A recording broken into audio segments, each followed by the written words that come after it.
Hi guys, welcome to my online C. मेरा नाम है देव। सो गाइस, आज की इस वीडियो में हम लोग बात करने वाले हैं कि आपको इनकम टैक्स जो है कैसे पे करना है। तो देखिए, काफ़ी सारे चेंजेस आ चुके हैं नए इनकम टैक्स पोर्टल के ऊपर। टैक्स पेमेंट का जो मेथड है वो काफ़ी ज़्यादा चेंज हो चुका है। अब आप अपने यूपीआई और क्रेडिट कार्ड इनसे भी आप पेमेंट कर सकते हो, क्योंकि काफ़ी सारे पेमेंट गेटवे इस वेबसाइट के साथ में यहाँ पे इंटीग्रेटेड हो चुके हैं। तो आज की इस वीडियो के अंदर मैं आपको स्टेप बाय स्टेप ले चलूँगा और आपको बताऊँगा कि आपको टैक्स का पेमेंट यहाँ पे कैसे करना है। तो गाइस, सबसे पहले आपको जाना है ई फाइल वाले सेक्शन के अंदर। यहाँ पे आपको मिलेगा ई पे टैक्स का यहाँ पे ऑप्शन मिलेगा आपको। इसके ऊपर सिंपली आपको क्लिक करना है और उसके बाद में आपको न्यू पेमेंट बटन के ऊपर क्लिक करना है। अब कई सारे यहाँ पे आपको ऑप्शन दिखने वाले हैं, तो आपको कुछ नहीं करना। पहला वाला जो टैब है इनकम टैक्स, इसके ऊपर क्लिक कीजिएगा। अब यहाँ पे आपको सेलेक्ट करना है असेसमेंट ईयर। तो देखिए, अगर आप 22-23 का पे कर रहे हैं तो यहाँ पे आपको सेल्फ असेसमेंट, अदर रिसिप्ट, ये बहुत सारी चीज़ें देखने को मिल जाएगी। लेकिन लेट सपोज अगर आप 23-24 का कर रहे हैं और लेट सपोज अगर आप एडवांस टैक्स का पेमेंट करना चाहते हैं तो आप ये वाला चूज आउट कर सकते हैं। मैं एक नॉर्मली यहाँ पे इनकम टैक्स पे कर रहा हूँ 22-23 का। अगर आप चाहे तो 23-24 में भी आपको ये वाला ऑप्शन दिख जाएगा। इसके अंदर आपको चूज करना पड़ेगा सेल्फ असेसमेंट टैक्सेस। अगर आपको कभी भी जो है खुद से टैक्स का पेमेंट करना है तो हमेशा आपको जो 300 वाला कोड है वो यहाँ पे चूज आउट करना पड़ता है। उसके बाद में गाइस सिंपली यहाँ पे आपको कंटिन्यू करना है। कंटिन्यू करने के बाद में यहाँ पे बहुत सारे कॉलम आएंगे। अब लोग कंफ्यूज होते थे कि मैं किस कॉलम के अंदर कितना अमाउंट डालो, इंटरेस्ट के अंदर डालो, पेनल्टी के अंदर डालो। अब देखिए, चाहे आपका इंटरेस्ट बन रहा हो, आपकी चाहे पेनल्टी बन रही हो, चाहे कुछ भी बन रहा हो, जितनी भी आपकी टोटल लाइबिलिटी है पूरी की पूरी उठा के एक ही कॉलम में डाल दो।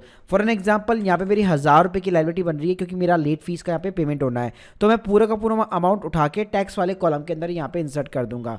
अब गाइस, मुझे कंटिन्यू बटन के ऊपर सिंपली क्लिक करना है। अब देख सकते हैं आप यहाँ पे नेट बैंकिंग के यहाँ पे मेरे सामने बहुत सारे ऑप्शन आ जाते हैं। डेबिट कार्ड चूज करूंगा तो यहाँ पे 3 बैंक के ऑप्शन आ जाते हैं। लेकिन देखिए, नेट बैंकिंग और डेबिट कार्ड के अंदर लिमिटेशंस है। आपको कुछ ही बैंक्स के यहाँ पे जो है चीज़ें मिलने वाली है। बेस्ट चीज़ क्या है, अगर आपको पेमेंट करना है यूपीआई से, क्रेडिट कार्ड से, नेट बैंकिंग से या किसी से भी, आपको हमेशा जाना है लास्ट वाले टैब में जहाँ पे लिखा हुआ है पेमेंट गेटवे। अब अच्छी बात गाइस, यहाँ पे क्या है ना, यहाँ पे 3 पेमेंट गेटवे आपको मिल जाते हैं। कैनरा बैंक का मिल जाता है, फेडरल बैंक का मिल जाता है, कोटक महिंद्रा बैंक का मिल जाता है। और जैसे आप यहाँ पे ट्रांजेक्शन चार्जेस के ऊपर क्लिक करेंगे, आप देख सकते हैं मेरी स्क्रीन के सामने, अगर यहाँ पे मैं सिंपली कोटक महिंद्रा बैंक की बात करूँ तो आप देख सकते हैं स्क्रीन के सामने नेट बैंकिंग की ये इतने चार्जेस लेता है, इस बैंक के, अदर बैंक के इतने चार्जेस लेता है। बाकी डेबिट कार्ड के ऊपर कोई चार्जेस नहीं है, यूपीआई के ऊपर भी कोई भी चार्जेस नहीं है। इसी तरह से गाइस, यहाँ पे कैनरा बैंक हो गया और बेसिकली यहाँ पे फेडरल बैंक हो गया, सभी के अलग अलग चार्जेस लिखे हुए हैं। लेकिन कोई भी यहाँ पे डेबिट कार्ड और यूपीआई के ऊपर बेसिकली चार्जेस नहीं लेता है। तो बेस्ट तरीका तो यही है, अगर छोटा मोटा अमाउंट है आपका टैक्स पेमेंट का तो हमेशा आपको यूपीआई से करना चाहिए। तो गाइस, यहाँ पे मैं क्या करने वाला हूँ, सिंपली मैंने यहाँ पे कोटक महिंद्रा बैंक को सिंपली चूज आउट कर लिया है। कंटिन्यू बटन के ऊपर क्लिक करने वाला हूँ। एक बार आपको प्रीव्यू दिखाएगा कि आपने जो जो डिटेल्स डाली, आप देख सकते हैं फाइनेंशियल ईयर आ गया, असेसमेंट ईयर आ गया। सिंपली आप यहाँ पे लॉगिन करके डाल रहे तो पैन नंबर वेरीफाई करने की जरूरत नहीं है। तो यहाँ पे आप देख सकते हैं 1000 रुपये यहाँ पे आपका आ चुका है और सेल्फ असेसमेंट टैक्स आ चुका है 300 कोड। तो यहाँ पे मैं सिंपली पे नाउ बटन के ऊपर क्लिक करूंगा। ये एक डिस्क्लेमर टर्म्स एंड कंडीशन देगा, आपको एग्री करनी है। सबमिट टू बैंक के ऊपर क्लिक करना है, लीव बटन के ऊपर क्लिक करना है। सो गाइस, आप देख सकते हैं यहाँ पे बिल डेस्क के ऊपर आप आ चुके हैं। अब यहाँ पे आपको बहुत सारे ऑप्शन मिल जाते हैं। तो यहाँ पे आपको क्या करना है, सिंपली अगर आप क्यूआर कोड के थ्रू पेमेंट करना चाहते हैं, मतलब वही यूपीआई हो गया बेसिकली, या यूपीआई सीधी अपनी आईडी भी डाल सकते हैं। तो गाइस, यहाँ पे मैं सिंपली यूपीआई चूज कर रहा हूँ और उसके बाद में देखिए बहुत सारे यहाँ पे ऑप्शन मिल जाएंगे। जैसे अगर पेटीएम है तो यहाँ पे आपको सिंपली अपना पेटीएम का यूपीआई डालना है। सो गाइस, यूपीआई यहाँ पे डालने के बाद में आपको मेक पेमेंट के ऊपर क्लिक करना है। तो आपका जो भी पेटीएम का यूपीआई होगा, आपकी ऐप जो होगी उसके ऊपर आपको सिंपली यहाँ पे रिक्वेस्ट मिल जाती है। तो देख सकते हैं गाइस, यहाँ पे मेरा पेमेंट हो चुका है और कितनी स्पीड के साथ में मेरा जो 1000 रुपये का चालान था बेसिकली, वो यहाँ पे पेमेंट हो चुका है। तो गाइस, जैसे आप यहाँ पे डाउनलोड बटन के ऊपर क्लिक करेंगे तो आपका ये पीडीएफ डाउनलोड हो जाता है। तो ये एक बहुत ही नया सिंपल प्रोसेस है अगर आपको टैक्स का यहाँ पे सिंपली पेमेंट करना है। उसके बाद में गाइस, अगर मैं बात करूँ टैक्स की डिटेल्स आपको कहाँ डालनी है, तो आपकी जो आईटीआर है, आप जो पीडीएफ यहाँ पे, उसमें गाइस पीडीएफ के अंदर अगर आप नीचे नीचे जाएंगे तो यहाँ पे आपको बीएसआर कोड, चालान नंबर और टेंडर डेट दिख जाती है।